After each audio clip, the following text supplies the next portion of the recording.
এর ভিতরে রক্ত মাংসে যা কিছু আছে, যোগ্যতা অযোগ্যতা, সব কিছুর মালিক হলেন একমাত্র আল্লাহ। আমরা তার গোলাম, অন্য কারো গোলাম নই। এটাই আমাদের সবচেয়ে বড় পরিচয়। এজন্যই কিন্তু আল্লাহ নবী বলছেন, আল্লাহ তোমাদের চেহারার দিকে তাকান না, আল্লাহ তোমাদের সুরতের দিকে তাকান না, আল্লাহ তোমাদের এই শরীরের পোশাকের দিকে তাকান না, আল্লাহ তোমাদের এই যে সুরত আছে এই সুরতের দিকে তাকান না। কারণ বহু সুরতওয়ালা মানুষ আছে, সুরত সুন্দর কিন্তু কাজ হলো অসুন্দর। উপরে দেখতে সুন্দর, ভিতরের চরিত্রটা পশুর চাইতে খারাপ, ঠিক কিনা বলে? এজন্য আল্লাহ কিন্তু বলেন নাই আমি মানুষের চেহারার দিকে তাকাই। আল্লাহ নবী বলেন, আল্লাহ তাআলা তোমাদের চেহারার দিকে তাকান না, তোমাদের মুফতির সার্টিফিকেটের দিকে তাকান না, মুফাসসিরের সার্টিফিকেটের দিকে আল্লাহ তাকান না, আল্লাহ তোমাদের বাহ্যিক আমলের দিকে তাকান না, আল্লাহ তোমার দিলের দিকে তাকায়া থাকে। দিল কি বলে? দিল যদি সুন্দর হয়, আল্লাহর সাথে সম্পর্ক ভালো। দিল যদি খারাপ হয়, যত সুন্দর, যত ক্ষমতাধর, যত তুমি সমাজের মাতব্বর এমপি মন্ত্রী হও না কেন, আল্লাহর কাছে কোনো দাম নাই। সুরত ঠিক করতে বলে নাই, বলছে অন্তর দিল ঠিক করতে, ঠিক কিনা বলেন? আমাদের মালিক হলেন আল্লাহ। ওলামায়ে কেরাম এই পৃথিবীর ভিতরে সবচাইতে মসজিদ মাদ্রাসা বাংলাদেশের ভিতরে বেশি। সুবহানাল্লাহ বলেন। পৃথিবীর ভিতরে মসজিদের নগরী, মসজিদের শহর, মাদ্রাসার নগরী, মাদ্রাসার দেশ, এই বাংলাদেশকে পৃথিবীর যতগুলা দেশ আছে তার মধ্যে অন্যতম শ্রেষ্ঠ কোরআনে হাফেজদের এই মাতৃভূমি হলো বাংলাদেশ। আলহামদুলিল্লাহ বলেন। এদেশে যত মসজিদ রয়েছে, যত মাদ্রাসা আছে, যত হাফেজে কোরআন আছে, পৃথিবীর অন্যান্য দেশে এত হাফেজে কোরআন পাওয়া যায় না। এমনকি আমার এই সবুজ পতাকার বাংলাদেশে ওলামায়ে কেরামদের ভিতরে নয়, খেটে খাওয়া রিকশা চালক, গার্মেন্টস শ্রমিক ভাই এবং বোনেরা, আমার কৃষক ভাইরা, এদের দিলের ভিতরে এদেশের মাটি যেমন উর্বর, এদেশের মুসলমানদের ঈমান ততটাই উর্বর। আল্লাহু আকবার বলে। এদেশের মানুষ হলো ধর্মপ্রাণ মুসলমান, ধর্মভীরু। ধর্মের কথা বললে ধর্মের কাছে এই দেশের মানুষগুলা দুর্বল। এজন্য কখনো কোন মুসলমানের ঈমান ইজ্জত আবরু নিয়ে যখনই কোন গোষ্ঠী, যখনই কোন রাজনৈতিক দল, যখনই কোন সামাজিক ভাবে, রাষ্ট্রীয় ভাবে ইসলাম এবং মুসলমানের উপর আঘাত করার চেষ্টা করেছে, এদেশের 99% মুসলমান সেগুলোকে প্রতিহত করে দিয়েছে। বলেন ঠিক কিনা? এজন্য এদেশে কোনো কিছু করতে হলে মুসলমান দাড়িওয়ালা টুপিওয়ালাদের সমর্থন নিয়ে করতে হবে। দাড়িওয়ালা টুপিওয়ালা বাদ দিয়ে এদেশের গভর্নমেন্ট চলতে দেওয়া হবে না।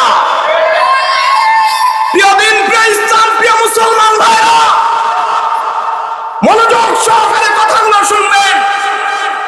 এদেশের প্রত্যেকটা কাজে দাড়িওয়ালা টুপিওয়ালা হুজুরদেরকে লাগে। শুধুমাত্র রাজনৈতিক কথা বললে কখনই আর দাড়িওয়ালা টুপিওয়ালা হুজুরের মূল্য সমাজে থাকে না।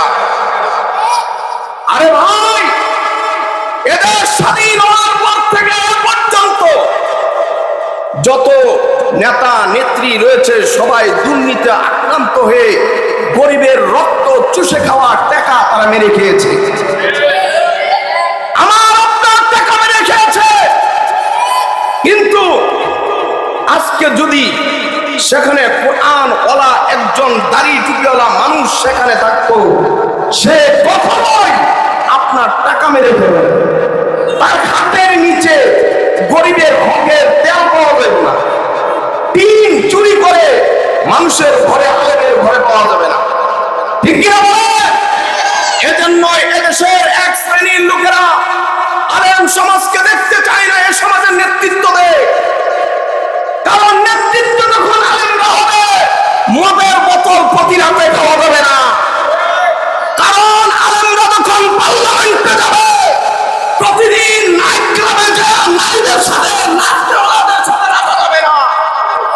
এদেশের পার্লামেন্টে যদি আলেমরা যায়, এই কোরআনুল কারীমের আদর্শ অনুযায়ী যখন দেশ পরিচালনা হবে, তখন থেকে যারা বিচার হবে না, চুরি ডাকাতি হবে না, দর্শন হবে না, লুটতরাজ হবে না। ঠিক কিনা বলেন? এবার আর ছাড় নয়। এদেশের 90% মুসলমানের একটাই দাবি, বহু দেখেছি স্বাধীনতার পর থেকে, বহু তো দেখেছি দাড়িওয়ালা দাড়িবিহীন লোকরে পার্লামেন্টে নিয়া মেম্বার বানাইয়া, কাউন্সিলর বানাইয়া, মেয়র বানাইয়া বহুত দেখছি। এখন আর না, এবার সবার একটা চিন্তা চেতনা, দেখি তো সত্য দেখা শেষ, এবার একটা নজর করে দেখি তো আলেমরা কি করে। ঠিক কিনা বলেন? সময় এসেছে আলেমদের ঐক্যবদ্ধ হওয়া, মুসলমানদের ঐক্যবদ্ধ হওয়া। যখন দেখেছে এদেশের 99% মুসলমান এখন প্রত্যেককে জিজ্ঞাসা করলে বলে, ভাই আপনি কি ইসলামে চান, এদেশের ক্ষমতায় আসুন? বলা হয় ভাই চাই। একটা লোক নিষেধ করে। যখন দেখেছে অবস্থা, এখন ইসলাম বিদ্বেষী যারা, তারা পদক্ষেপ নিয়েছে ইসলাম এবং মুসলমানের কিভাবে আলেম সমাজকে মানুষের ভিতরে মাইন্ড থেকে সরিয়ে একটা প্রপাগান্ডা ছড়িয়ে মানুষের কাছে খারাপ করা যায়। মনে রাখবেন, যেখানে শয়তানের পরিকল্পনা শেষ হয়, সেখান থেকে আল্লাহর উত্তম পরিকল্পনা শুরু হয়। এদেশে ফেরাউন ছিল পৃথিবীতে, মুসা আলাইহিস সালাম ছিল ইসলামের পক্ষে, ফেরাউন ছিল ইসলামের বিপক্ষে। মুসা আলাইহিস সালাম আল্লাহর প্রতিজ্ঞার কারণে মুসার জয় হয়েছে, ফেরাউন নীল নদের রূপে পরাজয় বরণ করেছে। নমরুদ যেমন করে ইসলামের বিপক্ষে ছিল, ইব্রাহিম নবী ইসলামের পক্ষে ছিলেন, ইসলামের পক্ষে ইব্রাহিমের জয় হয়েছে, নমরুদের পরাজয় হয়েছে। এই পৃথিবীতে ইসলামের পক্ষে ছিল সরকার দু আলম নবী মুহাম্মদুর রাসূলুল্লাহ সাল্লাল্লাহু আলাইহি ওয়াসাল্লাম, ইসলামের বিপক্ষে ছিল আবু জেহেল, উতবা, লাহাব। কিন্তু ইসলামের বিজয় হয়েছে। নবীজি আমাদের এই পৃথিবীর শাসনভার বিজয় দান করেছেন আল্লাহ। আবু জেহেলকে যেখানে দাফন করা হয়েছে, প্রতিনিয়ত আবু জেহেলের কবরের উপরে পায়খানা প্রস্রাব করা হয়, কিয়ামত পর্যন্ত করা হবে। তদ্রূপ এই পৃথিবীর অন্ত থেকে আদি পৃথিবীর কিয়ামতের আগ পর্যন্ত ইসলাম বিদ্বেষী যারাই হবে, তাদের পরাজয় হবে, ইসলামের বিজয় হবে। ঠিক কিনা বলেন? কখনো অত্যাচার, জুলুম, নির্যাতন করে মানুষের মন জয় করা যায় না। প্রেম, ভালোবাসা, আদর, সোহাগ দিয়ে আমাদের নবী ইসলামকে জয় করেছেন। এজন্য পৃথিবীতে একমাত্র দিন ইসলাম হলো ইসলাম। দিন ধর্ম কি? ইসলাম। আল্লাহ বলেন, ইন্নাদ-দীনা ইনদাল্লাহিল ইসলাম। আল্লাহর কাছে একমাত্র ধর্মের নাম কি? ইসলাম।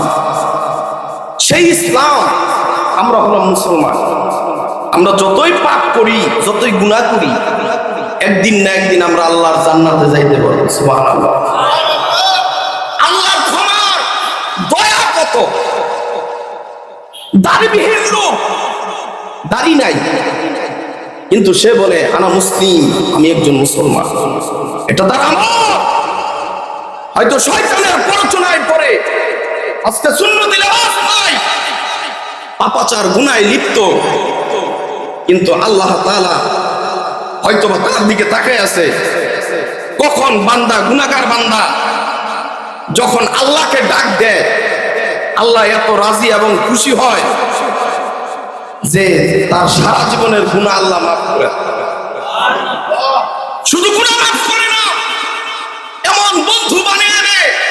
আর আল্লাহ বলে, বান্দারে মানুষের কাছে আমরা যদি অপরাধ করি, মানুষ আমাদেরকে দূর দূর করে তাড়িয়ে দেয়। সমাজে যদি অপরাধ করি, সমাজ থেকে বের করে দেয়। যদি রাষ্ট্রীয় কোনো ষড়যন্ত্র হয়, আমার অপরাধ যদি মানুষের সামনে প্রচার হয়, আইনে যদি প্রমাণ হয়, আমাকে আদালত শাস্তি দেয়, দূর দূর করে তাড়িয়ে দেয়, মানুষ ঘৃণা করে, হয়তো আমার পাপাচারের কারণে মানুষ থুতু দেয়। কিন্তু আল্লাহ কত গুনাহ করি, আল্লাহ আমাদেরকে মারেন না।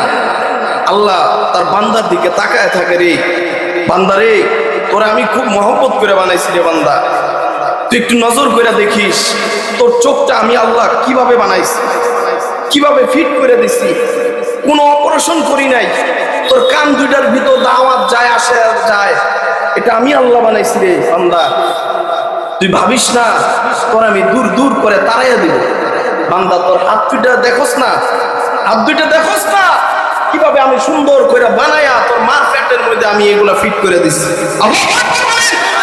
বান্দারে তুই দেখোস না তোর পা দুইটা স্প্রিং লাগাই নাই, কিচ্ছু লাগাই নাই, নরম হাড্ডি দিয়া ভিতরে দিয়া জেল লাগাইয়া কেন লাগাই না আমি আল্লাহ। বান্দা তোর পা দুইটার জেল দিয়া আমি এক পিস করাই যেন তোর ক্ষতি না হয়। বান্দারে তুই রাতের বেলা ঘুমাস, ডাইনটাতে ঘুমাইছস, হঠাৎ করে বেশিক্ষণ হইলে, এখানে বিজ্ঞান বলে বেশিক্ষণ শুয়ে থাকলে রোগে টান লাগে, প্যারালাইসিস হওয়ার জন্য সম্ভাবনা থাকে। আল্লাহ বলে বান্দারে তুই গুনাহগার, জেনা করস, তুই পাপাচার, নামাজ পড়স না, আচ্ছা বুঝছি তো পড়স না, যাকাত দেস না, বুঝছি তো দেস না, এই বান্দা আমারে সাজদা দেস না, জানি তো দেস না। আই কি হইছে রে বান্দা, তুই যখন মৃত্যুর আগে তোর দাড়িগুলা সাদা হয়ে গেছে, আল্লাহ একটাও সাজদা দেই নাই, মানুষকে সাক্ষী রেখে বলতে হবে না, বান্দারে তুই খালি মনে মনে খালি একবার কবি আমারে মাফ করে দাও। বান্দারে তোর বলতে দেরি হবে, আসমানি নুসরত তোর উপর করতে দেরি হবে না। আমি মাওলা পাক তো তাকায় থাকি তোর কখন রহমতের কুলে আমি উঠায় নিব। আল্লাহু আকবার বলেন। আল্লাহ তাআলা তার বান্দাদেরকে কত ভালোবাসেন, এজন্য আল্লাহ পাকের মহব্বত আমাদেরকে রাখতে হবে। বুঝতে পারছেন? আলেমদের পিছনে থাকবেন, আলেমদের কি থাকবেন? পিছনে থাকবেন। আমরা আলেম, আমরাও তো মানুষ, মানুষ না? রক্তে মাংস করাও মানুষ, আমরা কি গুনাহ করি না? আমরাও করি। তাই বলে গুনাহ ধরা পড়লে আলেমদের বিরুদ্ধে লাগা যাবে না। আলেমরা ধর্ম ব্যবসায়ী না, আলেমরা ধর্ম নিয়ে ব্যবসা করে না, ধর্ম নিয়ে তারা ব্যবসা করে। যখন দেখা যায় 5 বছর পর নির্বাচন হয়, নির্বাচনের সময় মাথায় একটা শাড়ি টুপি লাগায়, মসজিদে যায়, নামাজ তো দূরের কথা মানে না, জানাজার নামাজে যায় ঘন্টার পর ঘন্টা বক্তব্য প্রদান করে। বুঝতে হবে ধর্ম ব্যবসায়ী দেশের আলেম সমাজ নয়, ধর্ম ব্যবসায়ী যারা